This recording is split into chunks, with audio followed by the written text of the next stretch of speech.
So what I'm seeing is a diffusion and adoption of the product that reflects how we work, think about work, and how, more importantly, how we live, right? And that's the part that I'm excited also to dive in here, artists, that how when people start having these conversations, so it's the divide between what work and non-work is, and I think that's why I'm not surprised.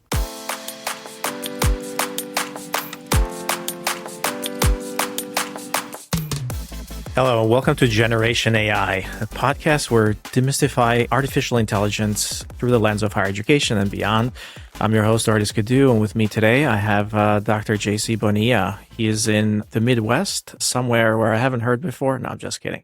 He's at our at one of the largest conferences in higher ed, the NACAD conference in Columbus, Ohio. JC, how you doing? Hello from Columbus, Ohio. Hello, Generation AI friends. And yeah, hello from NACAC, the National Association of Admissions and Counselors. Don't know exactly that's how the acronym flows, but that's You what this butchered it, but it's association okay. is for. A little bit, right? This is where admissions and counselors do their magic. Probably the number one, if you're an admissions professional or you're a counselor professional, right, you belong here. So about 6,500 attendees. And yeah, it's great. It's great to mix enrollment management with AI and college vibes because, the sports college vibe here in Columbus, it's great. Every bar, everything has a little bit of, Ohio, go Ohio. So it's great.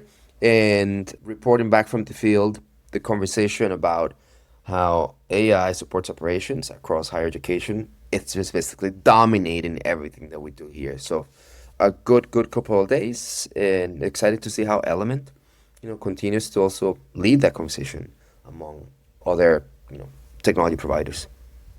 Yeah, that's great. So speaking of AI and AI adoption, I think we have an interesting episode today. So we're going to take a deep dive and we're going to explore the latest study from OpenAI on ChatGPT consumer usage.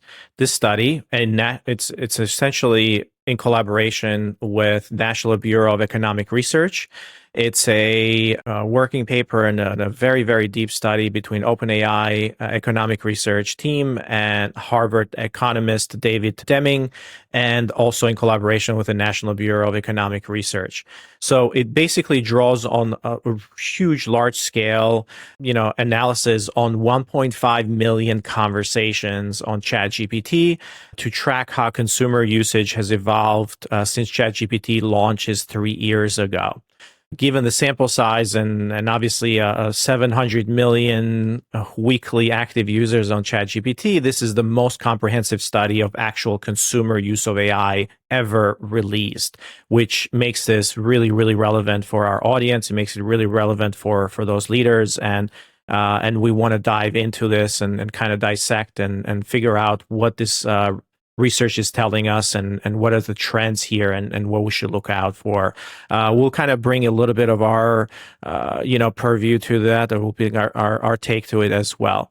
So this study covers consumer plans only, though, right? So it doesn't cover the enterprise or the API usage through OpenAI. This is only ChatGPT. So chatgpt.com and people going to that website and how they're using that. It's so yeah, with a caveat that it signals consumer usage. It's a study that has the creds, and I think that because of the volume, as you mentioned, and how it gets instituted, a lot of chatter around this one, which later on our episode will counter with how Claude sees the world, and you will start seeing a bit of that differentiation because in that one there'll be a bit of enterprise usage, but. Let's dive into this Chat GPT usage, artists, growth patterns. What's happening here? So the first thing is, when we look at the usage of ChatGPT, we can all say that ChatGPT basically has won the consumer mindset. So when you look at the usage of ChatGPT, it's really absurd. You see how it reached 100 million weekly active users in under a year, and you can see that in here from January to 100 million in under a year. But then it accelerated, and what we see today is closer to 800 million weekly monthly active users, and this is kind of going as an exponential curve of the usage, which is incredible here.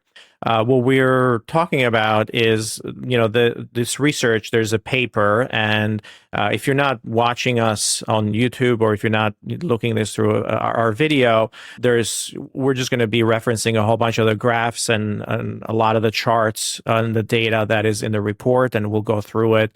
So if you have a chance, go follow along with that. If not, we're going to try to do our best to actually describe what we're seeing and kind of the trend here as well. If you have eyes on this, what you're seeing is basically a classic style growth curve, right? Exponential that it's beating, that represents about 10% of the world's population in terms of usage. And it's outpaced any technology out there, internet included. So if you don't have eyes on this, you're just seeing a classical growth chart. Very, very fast growing.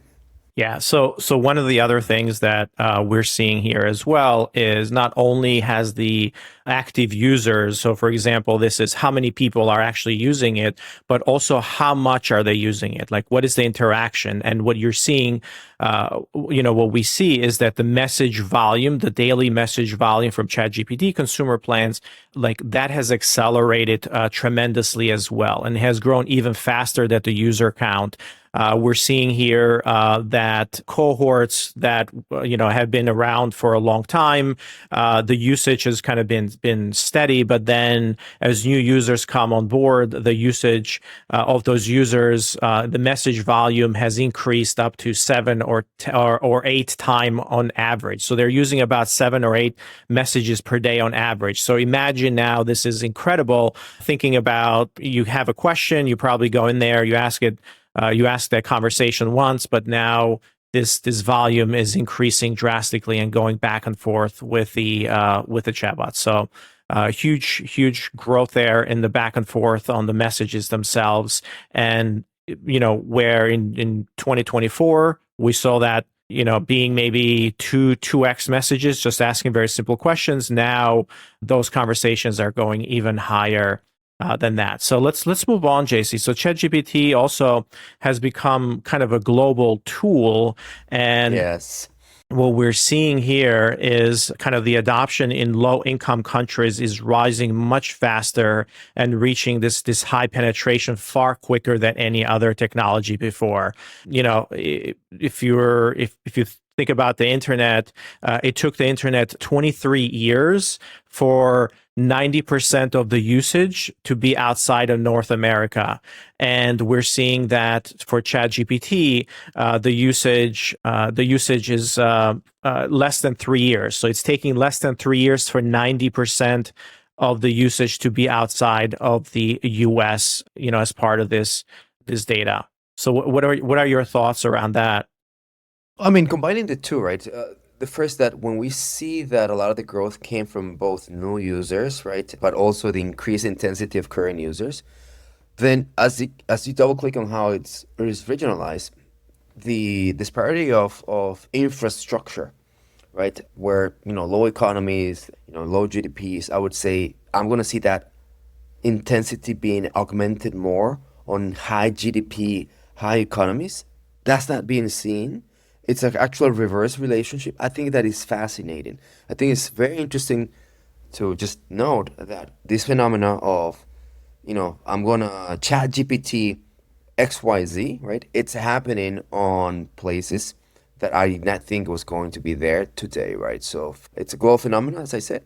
And it's fun to see it kind of stand out on those type of utilizations. Probably one of the reasons why we can say it's the type of conversations that are taking place, and we're going to do a deep dive on how the conversation work, non-work, and the type of things that is taking place. But yeah, it's spreading everywhere. Yeah, that's for sure. And one of the things what that means is that the consumer behavior. So what we're seeing, for example, in terms of finding answers or people, like how people are using ChatGPT, we're if you're an institution or if you're a business, the acceleration is happening around the information finding and how they're finding your brand and how they're doing research and how they're actually getting answers. So because this acceleration with the internet, it took a really really long time for the world outside of the US. If you're a business, or if you're recruiting students, or if you're working internationally at all, or if you have some kind of audience or a brand internationally, it makes it even more important that your strategy to produce marketing, that you're going to appear on all this search, this answer engines, right? Because we're seeing the usage tremendously accelerate outside of the US. So it's not just a US phenomenon, it's outside of the US as well. And of course, just assuming that those folks outside of the US are using it for a lot of the tasks around, translations and ideas and so on and so forth. All right. So moving on, there's earlier on, fewer identified as women users on ChatGPT. There was about 37% of them as users and this is essentially pulled from the data on conversations, and this was typically feminine names, right, in January 2024. So they don't know, they don't ask for your gender when you sign up, but based on the names, it's like that's how they pulled that data together. Whereas now it's at 52%. So this is as of July 2025. Obviously now, we're recording this conversation in mid of September, but just a couple of months when they pulled this data. So there is equal usage between men and women using ChatGPT today. Does that sound surprising to you? No, because it sounds healthy, right? So point number one, intensity of growth, worldwide representation. Then you start talking about how does it break across equality and inequality. This growth is actually catching up with the inequalities of the world. In low infrastructure type of places is taking a hold. So how it all levels out, that this 50-50%, right, 50 male, 50 female, assuming that the methodology for making the assumption there, it's a little strange, but anyway, it reflects the world population. So what I'm seeing is a diffusion and adoption of the product that reflects how we work, think about work, and how, more importantly, how we live, right? And that's the part that I'm excited also to dive in here, Ardis, that how when people start having these conversations, so it's the divide between what work and non-work is, and I think that's why I'm not surprised. Yeah, so one of the top results that kind of piqued my interest as part of this was, so we were going to go into essentially what they call the user intent. So they're saying that based on this research, it says existing studies on the AI usage, they focus on the economic impact, and that's essentially what we're going to talk about on the Anthropic. Anthropic does an economic impact index that we're going to take a look at and see how that correlates to this. But essentially, generative AI is highly flexible technology, and also it's getting used in many, many different ways. So in order to learn more about how people seek to use generative, they essentially introduce classifiers that talk about the intent of the usage. So they talk about asking, doing, expressing. So what is the intent of the usage of AI in these different areas? And also they specify on different sections or different types of tasks as well. But when you look at it, the distribution of use based on the one number that I would love to kind of talk about is this idea that the tasks that people are doing or asking about or expressing, they are work related versus personal and non-work related. So when you look at that number, work related usage is down from 47%, earlier to now only 27%. So over 70% of the usage of ChatGPT is personal usage or non-work related usage, which is incredible because we're pushing enterprise adoption. We're talking about how we're bringing ChatGPT in. So this is surprising to me, but it's not surprising because, it's just such a transformative technology that I can totally see the acceleration being done outside of the enterprise. Our usage has stalled a little bit internally. I see people using or doing the same exact things that we're doing a year ago, right? And kind of the types of work that they're doing in ChatGPT. So I'm not really surprised by this as I look at the element use cases and how people are using it. What are your thoughts around it? I was surprised, and similar to what you said, and then you kind of go through your logic model, it makes sense. Number one, right? Most of the public debate and most of us thought leaders in AI, we just pin down the impact of AI on productivity. Specifically, the economics of AI are going to be around uplifting work productivity. But what we start seeing is that productivity at work, yeah, it's interesting, but productivity at home, it's its own thing, right? So the way we think about automating workflows and improving efficiency, yeah, but I can do that in the way I cook, the way I educate myself, the way I tell stories to my kids, and that's basically a reflection of the reality. So non-work home productivity, it's what's dominating our AI on like meal planning, tutoring, I guess a lot of healthcare, self-care, right? So in everyday communications, we're seeing it. I think product strategy, it's something that if I am on their side, I'm looking at this data, like what does this mean in product strategy? And it'll be fascinating. And that'll be my last point, right? Product strategy and what it means, because the emergence of home productivity, it's a thing. Yeah, exactly. But so let's take a look at that usage pattern a little bit, JC. So when you think about asking, and there's these three categories of use. So we talked about asking, doing, and expressing, and that's how they kind of separate those three. Asking is kind of advisory information seeking. So about 49% of that is used on it's all about asking. Doing, you talk about task completion, things like drafting, coding, planning, and that's doing. That's about 40% of the usage is on that. And then the last one is expressing. So like reflection, play, personal expression. One of the things that they left out is kind of these like personal characters or people kind of chatting with ChatGPT about their self-expression and so on and so forth. So they didn't really like the companion part of it. They didn't really add that in here as a use case. But so those are the three areas. And then when you look and you break those down, and this is perhaps one of the things that's even more interesting. You're looking at the breakdown in here. You see these different categories. So you see categories around seeking information, self-expression. We see practical guidance, technical help, writing, and multimedia. So they have broken that down into all of these. So practical guidance, that's about 29% usage. And then within practical guidance is just a lot of asking, right? So not a lot of doing. So it's like, hey, how do I do this, and so on and so forth. The second highest category is seeking information. So it's up from 18% a year ago prior. Basically, this is due to the improvements in research and the search features that were added into ChatGPT. So now it goes in and pulls information.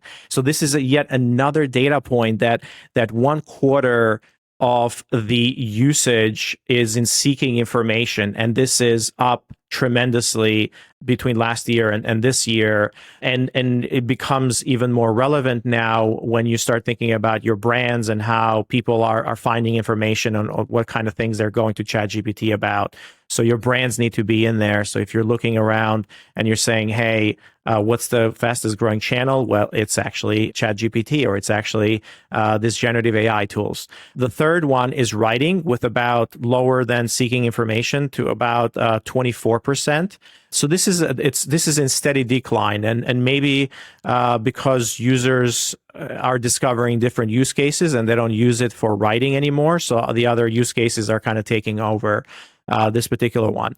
The last here is multimedia. So I don't know how many of you are using ChatGPT to create images, to create video, or to work with basically analyzing images and photos and so on and so forth. But this has a significant spike after the image generation models. So it peaked at about 12% during when, I don't remember, you remember 4.0 when it was announced, 4.0, when now you can create images, and it was amazing at creating images. And we saw the Studio Ghibli, fad that happened, and that was really, really interesting. But now it's down to about 7.3%. So this was it's still very, very high, but now people are still using it for multimedia, and hopefully OpenAI kind of comes up with better image models as we move forward here as well, and starts integrating some of the video work in here as well. This data that ChatGPT usage, non-work related 70%, right? It's fascinating because I want to bring the conversation to economics and the impact of what we're seeing in these intents, right? There's this hidden economics that AI is supercharging, right? So AI is supercharging this hidden economy that is happening at home. GDP does not account for home productivity.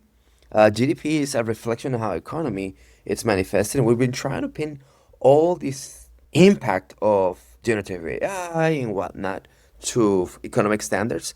But it's so clear that these intents are unpacking a way for productivity to be gained, and the quantification of it, it's nuance. I'm really excited about what this means because yeah, it's I'm all about surplus nowadays, and there's so many other things that are, you know, coming out and starting to unpack. A new definition of impact probably is going to start emerging as it relates to GDP plus hidden economies at home. Yeah, yeah. There's a quiet generation. There's a quiet generation becoming more effective, more productive, but it's within the confound of the non-work environment. Love it. Generation AI.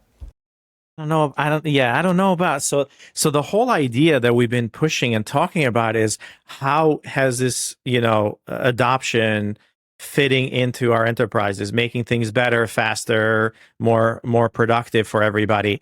But we're seeing the usage of ChatGPT, this assistant, becoming more and more popular as consumer applications. So, the IT departments are pushing licenses of usage and so on and so forth. I don't know what the usage is there. Like, I don't know how they're measuring the effectiveness of those licenses. So you deploy this pilots, and no wonder we saw a 95% failure rate when MIT did their research on this pilots, AI pilots. So if companies are doing their internal pilots, the failure rate is pretty high. So I don't know if that has a correlation with this, to be honest, but something to think about as we kind of move forward. OpenAI, one of the things that they really downplayed was this emotional support and therapy use cases, which other studies like the Harvard Business Review cites as dominant, possibly for, I don't know, like they didn't probably get into it, like categorization or reputational reasons as well. And then there's this debate amongst analysts that some of these patterns are suggesting untapped verticals where, we're starting to think about how there's a lot of startup opportunities as you look at these different kind of patterns and verticals, or there may be warning signs that's like, hey, this larger use cases of AI, they're going to eat everybody's lunch. So do not build products or platforms in these different use cases. But speaking of use cases, when you look at like the granular use case insights, tutoring and teaching, there is a high demand there, about 10% usage for that specific use case, tutoring and teaching. So on-demand teaching is really in high demand in terms of these services. So if you think about, hey, where do we build more products? Higher education is kind of ripe for that. Like, we need more ed tech companies and products to be consumer friendly because there's just a lot of demand for it right now, and you can see it based on the usage data. The how-to advice, another one around 8.5%. So there's some potential there for new products to come online and help out. And then when you think about the personal writing and editing, that's about 18% of that use case usage. So there's this, I can see this big demand for AI copilots across different sectors, for example.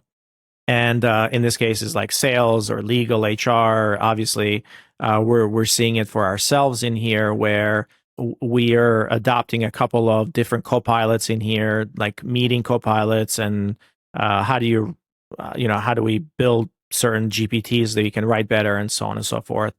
So, I mean, every distinct usage bar on the charts that we were showing kind of represents a possibility, an opportunity for new products in here, because people are using it for those things for sure.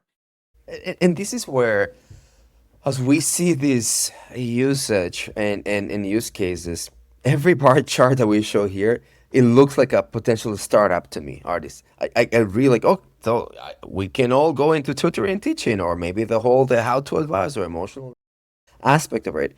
And this is the part that is it a startup, a greenfield type of thing, or a graveyard? And that's where it's so interesting to me. What I mean with startup is like, oh my gosh, ChatGPT is just starting to expand and telling me that there's an opportunity for me to go. It says 10% of the usage is in tutoring, so let me do assisted, teaching around, ChatGPT type of conversations. Or I'm gonna say, I'm never gonna touch this as a startup or a new idea because they're grabbing all the air out of that conversation and the attention is being centralized. I really don't know how to interpret this as greenfield or a graveyard of new idea, new innovation, right, as it relates to these emerging use cases. So it's very interesting. Plus, this is being done, as I said before, within the economics of the household. So if you to bring the co-pilot idea and the assistant idea, I feel like at home we all have this unpaid assistant that is helping us, right? Because we're not talking about it in terms of economic and impact. So yeah. Yeah. Yeah. So if I were to summarize, basically, it's fascinating the trajectory. The insights that I took out of this were the types of intents that people are using ChatGPT for is, rising around finding information, and that use case is becoming better and better. So like, doing work, like using it outside of work with about 70% versus 30% in at work related versus not work related. That was fascinating to me. It kind of shows that people are using it on their own a lot more than they're using it at work, and it's being driven by this personal usage. So very, very similar to what we saw with mobile adoption, like bring your own device to work. And so enterprise is still very slow, and we're still thinking about how do we fit it into our data systems and so on and so forth. And then we saw the international use case. 90% of the usage now is outside of the US. So your audiences and your channel are using the same tools, and it becomes even easier now to kind of build for this AI models or ChatGPT, so your content and everything else can be in there. So when you look at the consumer usage, now we move on to Anthropic, which they also put out they have put out multiple of these. Every 3 months they put out what they call an economic index. And essentially, they analyze anonymized conversations the same way, both from Claude and their API. And it covers the consumer chatbot and also the API usage, which is business and automation usage. And what they found was that whereas in ChatGPT, we didn't see very much coding or programming because that's moved on to the API, we saw about 4 or 5% or something very small. Here they see that coding is by far the dominant use case on Claude, about 36%. Autonomous automated usage is rising. So this means that people are delegating full multi-step tasks to Claude or API bots. And that's up to about 40% of total conversations. Whereas 3 months ago, it was about 27% previously. So think about this, like more complex workflows are being done. So whereas ChatGPT, we were looking at the consumer side, the individual users and perhaps companies that are using ChatGPT for their enterprise or pro usage and so on and so forth, more for personal usage, we're seeing the API usage in Claude and Anthropic. Coding is becoming, more like one of the dominant use cases right now. We're also seeing that autonomous larger tasks, this more agentic, you can say more agentic tasks, is up significantly. So we're doing more and more work and workflows. So it's kind of a tale of two cities, so to speak. It's like I'm not sure, how to think about these two different sides of this coin. Perhaps if you look at the API usage on OpenAI as well, it'll probably tell you a similar story where the business and the enterprise and the use cases are moving there faster, but people using ChatGPT is maybe a lighter load around this non-work related workflows. So as a product, as somebody who's building products and who's looking at this, my thought process is, okay, the generic chatbots or the generic assistants like ChatGPT, Claude, whatever, they are grabbing the vertical use cases or people personal use cases about finding information, or just asking questions and so on and so forth, whereas the vertical work related workflows are still very difficult and cannot be replaced with a very simple chat GPT. So chat GPT is not making a big dent in enterprise, and we still need vertical specific applications in order to do that. Think about, like we said, coding, a big one, agents, another one.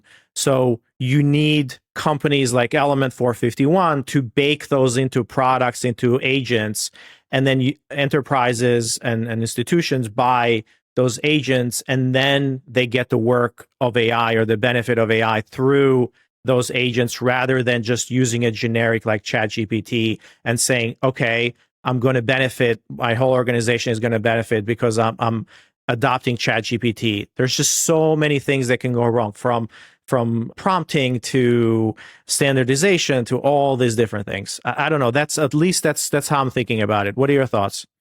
So, starting with your analogy, two coins, I tell two cities. I know that the methodologies are different, but I see this as a one whole story, right? ChatGPT, because the way the data is captured, it would tell the story of how consumers are using it. It reflects this data, specifically as it relates to the global distribution of the data. Like a 50-50 split, 10% of the world, geographical spread. Moving to Claude, what we start seeing, obviously, is how the enterprise uses that, right? And of course, think about the geographical spread as it relates to, let's say, the US. On the Claude data, it was very interesting to see how the type of conversations and the type of things that we're seeing, it reflects the local economy. In New York, it was all about finance; Hawaii, all about travel and tourism; Massachusetts, about science and scientific. So the two coins, the two cities, are very, in a sense, very complete. How the co-pilots are improving non-work related and how they think about it, and how then the divide between automation and augmentation at the work is where it's at, artists.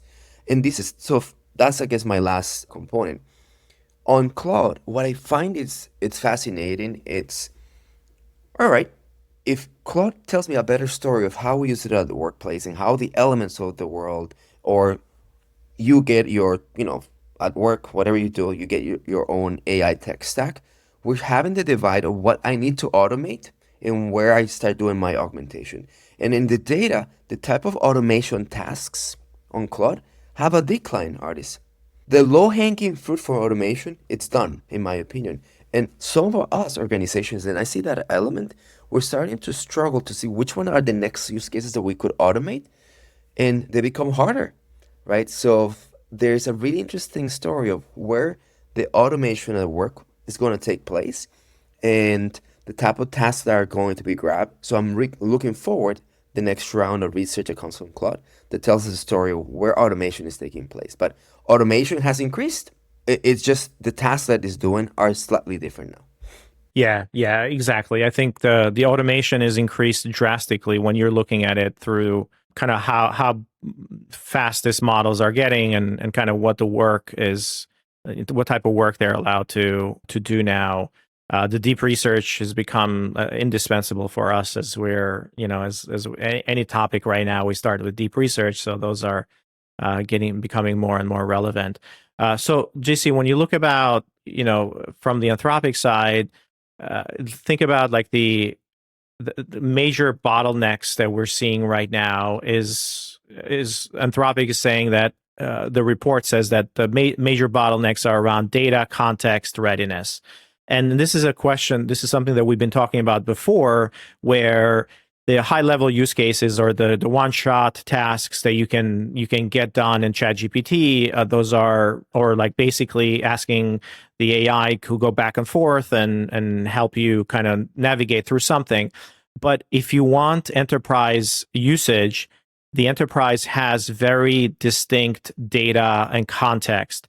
And when we talk about 2026 as the age or the year of agents, we need a lot of context. So context engineering, we talked about moved from prompt engineering to context engineering a few episodes ago, and context becomes this really, really important, area where context orchestration is really something to watch out in 2026, because that's where all of the value is. So agentic workflows are all about, yes, the smarts of the model, the workflow. How do you build the workflow step by step? And that's a know-how in the enterprise.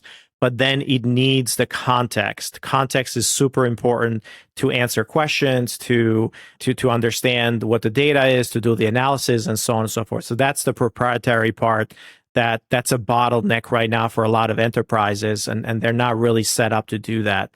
I just to add to your point, this seems to signal there is a saturation point, right, of automation, right? But it's specifically seen on the data. It's on business operations and finance. So budgeting, reporting, like those basic analysis seems to be grabbed either by agents or super fun AI workflows.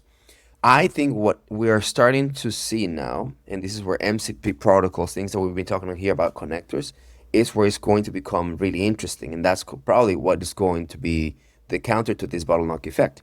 As you have data connectors out to your ERPs, live data, other new work streams and automations will start unfolding. I'm expecting the data connectors and the ecosystem to be the unblock, if you will, for these potential bottlenecks, right? So it's excited to see it. And I've just been seeing a ton of native connections. We spoke about how, Jira and many other places now are natively going into, the ChatGPTs of the world. So more of that is going to take place for sure. Yeah. There is some really interesting chatter that's happening overall in X and some of the folks that we follow. So I wanted to see if we can spend maybe just a couple of minutes wrapping this up. But some of the leaders in kind of X and the chatter that's happening out there, just this major theme. So let's run through this. What are the leaders on X? What are they signaling about the kind of this AI adoption that's happening right now? And of course, we can kind of superimpose it around the two different reports that we just saw, or two different studies that we just saw.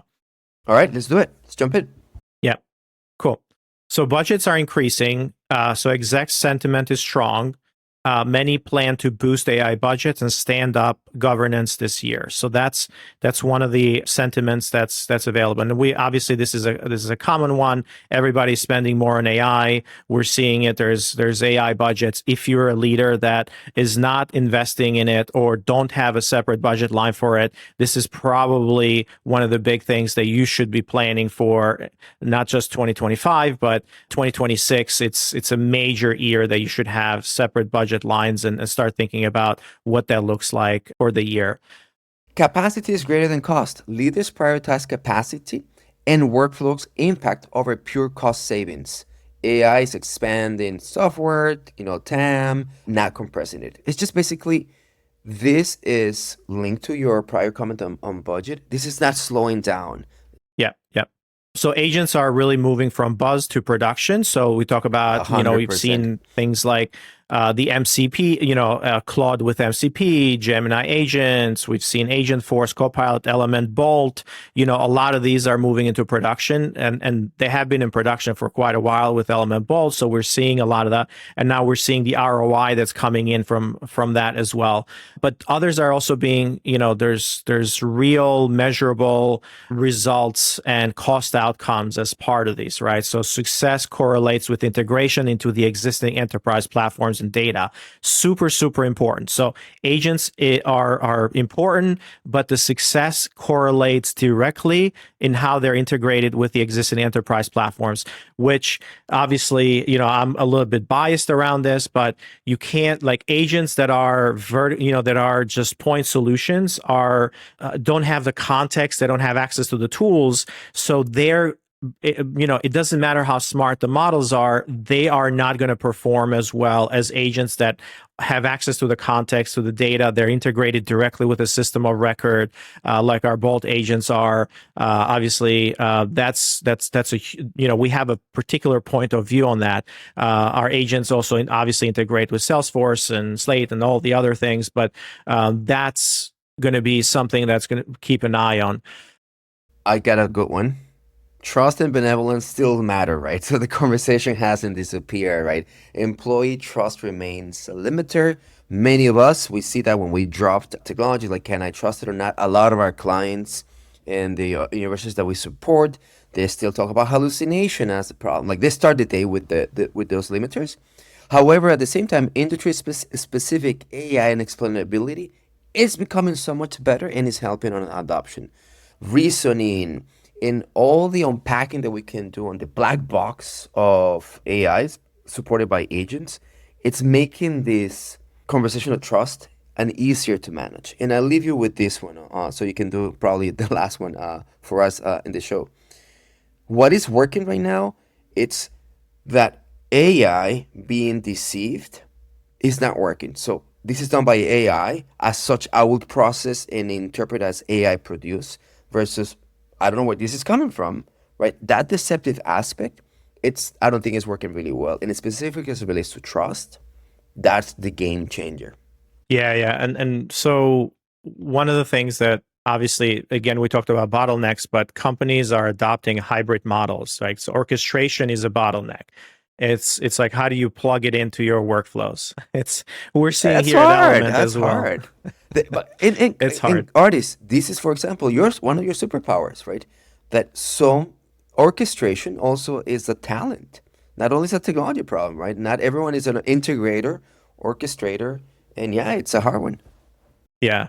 So I mean, so when you think about agents and you have to think about like the data and the context orchestration, and that has to be part of this agent strategies. Like, you have to make sure that you kind of have these agents become very, very useful when they have all of that context as part of this cross workflows.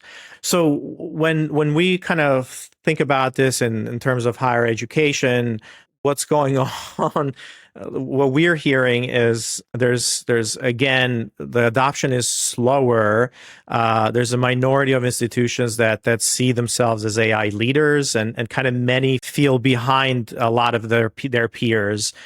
Few have comprehensive AI strategies. We're still seeing kind of strategies being built and teams being driven to this, but it's it's happening very slow. So most explore kind of these scattered use cases rather than campus-wide programs, and it's something that we're seeing over and over, where they're dipping their foot in the water a little bit and saying, well, I'm going to use it for this specific thing. I'm going to buy a point solution in order to solve this particular problem, or just doing outreach or phone calling, versus like, okay, I need to have a full platform strategy where, how we're implementing it across the whole campus with a platform. So that is still happening right now. I'm going to call that 2026, that is going to go away, and parks are going to look for consolidation of agents into larger platforms that are integrated with their data systems in there. Core blockers are still budget constraints. So higher education, they should have thought about putting budget aside for AI last year in 2024, and today it's late already. Like, you think about the budget cycle, we're not gonna see this. So there's a concern with institution buyers, and the budgets are still not there. I'm hoping that they can take away some of the other software and replace it, or some of the budget that's for people, and kind of put it into these agents. There's a lot of technical infrastructure issues. Obviously, the integrations are pretty weak, and data is locked up in the SISs, or this legacy kind of platforms. And then we talk about the government's privacy and academic integrity. Like 75% of CDOs, they see moderate risk to academic integrity still. This is the case. So 2 years later, or even a year later, they still don't have this. They still have this lack of of policies. So we're seeing a lot of adoption, though, in marketing, enrollment teams, and obviously you're at NACAC, you're seeing it all over the place there. But marketing and enrollment is happening. Student support, obviously, we're seeing a lot of adoption there. And advising, like we're seeing Element and Bolt become really, really useful in a lot of those different areas. And of course, talent in higher ed and talent retention, there's a lot of pressure around that. So somebody who's really good in orchestrating these things and putting AI together, there's not a lot of incentive for them to stay in higher ed right now. So staff retention, it's still a big problem in terms of the adoption and how these things. We're seeing it ourselves. A champion that is forward looking comes to Element. They say, I want to adopt Element, the agents to do this in the workflow. Like 3 weeks later, that person leaves because now they got a better job, or they went to another institution, or they moved into the private sector. And we're like, okay, you were very forward thinking, so we're now left without that champion of forward thinking. So how do we think about that? It's going to be really, really interesting as we move forward. All right, should we wrap this up? I think we talked for quite a bit. This is my last comment, so you can then take us home, and I'll finalize with, we see a ChatGPT story that dominates how we live our lives. We start seeing how through the Claude data, the automation versus augmentation divide continues to unpack, and the geographical spreads, either global adoption, very uniform of how the population is represented, or the reflection of enterprise with the economies, the specificity of the economies that the state or their locations have. For higher education, my last comment, and this is what all your points of unlocking budget and talent, and today, being this conference, it's very obvious. We still see an AI as features, but we need to start learning to see AI as outcomes and the outcomes that they drive. That will change everything, and we use this data to basically inform how the outcomes will take place, right? So I'm excited for us, Element, and you and I in this podcast to continue to inform the conversation of how AI, it's a mover of outcomes and not just one more tech feature in our tech stacks. All right. Well, thanks, everybody. Until next time, I think that was a good wrap up. Thank you, everybody. Generation AI is part of the Enrollify podcast network. If you like this podcast, chances are you're going to like other Enrollify shows too. Our podcast network is growing weekly, and we've got a wide range of marketing, enrollment, and higher ed technology shows that are jam-packed with stories, ideas, and frameworks, all designed to empower you to be a better higher ed professional. Our shows help higher ed leaders and professionals like you find their next big idea. They feature a selection of the industry's best as your hosts, like Jamie Hunt, Seth Odell, Jenny Lee Fowler, Brian Gross, and many of your favorite leaders in higher ed. Enrollify is made possible by Element 451, the next generation AI student engagement platform that's helping institutions all over the country create meaningful, personalized, and engaging connections with their prospects and students. Learn more at element451.com.